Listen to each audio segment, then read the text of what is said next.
از ویلایت سوغد در موسم امسال فوتبال بین دسته‌های لیگ عالی سه تیم خوجند، اسخطه و استرافشان اشتراک می‌نمایند. با مقصد آشنایی پیدا کردن از وضع دسته استرافشان، برطرف نمودن کمبودی‌ها و اشتراک فعالانه دسته‌های ولایت در چمپیونات مملکت اوید به فوتبال، رئیس ویلایت سوغد با هیئت فوتبالبازان دسته استرافشان وخوری دایر نمود.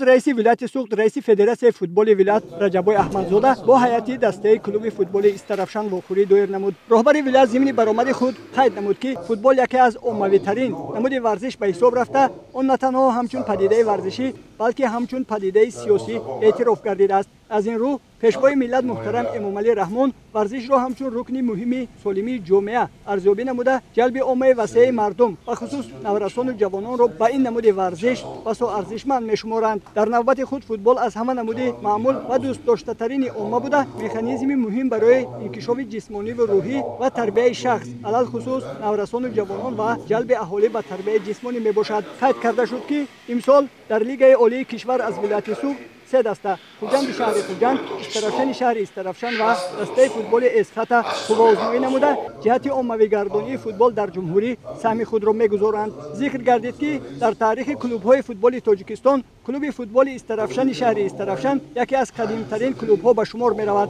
این دسته سال 1938 با نام اسپارتاک اوروتپا تأسیس یافته است. با رهبریت مقامات اجرایی حکومت دولتی شهر استرافشان و شخصان مسئول دسته دستور و سپارش داده شد که برای برطرف نمودن کمبودی‌های جای داشته و مهیا نمودن شرایط مساعد برای دسته تمام چاره‌های مؤثر را اندیشند. رئیس ولایت رجبای احمدزاده برای دور اول موسم امساله فوتبال و دسته استرافشان شهر استرافشان 300,000 سومانی جدا نموده و سرپرستان دسته دستور داد که این دسته را دستگیری نمایند. گفته شد که باید دسته استرافشان شهر استرافشان در موسم امساله چمپیونات ملی مملکت اوید به فوتبال بین دسته‌های لیگ عالی تمام ملکه‌های مهارت خود را به خرج داده صاحب مقام‌های فخری شود. رهبریت مقامات اجرایی حکومت دولتی شهر استرافشان، رهبریت و سرپرستان دسته ابراز نمودند که تمام کمبودی‌ها را اصلاح نموده دسته را همه‌جانبه دستگیری می‌نمایند. همچنین قید کرده شد که در جریان بازی‌های موسم امساله با آداب و اخلاق مخلصان و بازیگران توجه مخصوص داده شود تا موسم امساله فوتبال تاجیک که با 30 سالگی استقلالیت دولتی جمهوری تاجیکستان راست می‌آید در سطح بلند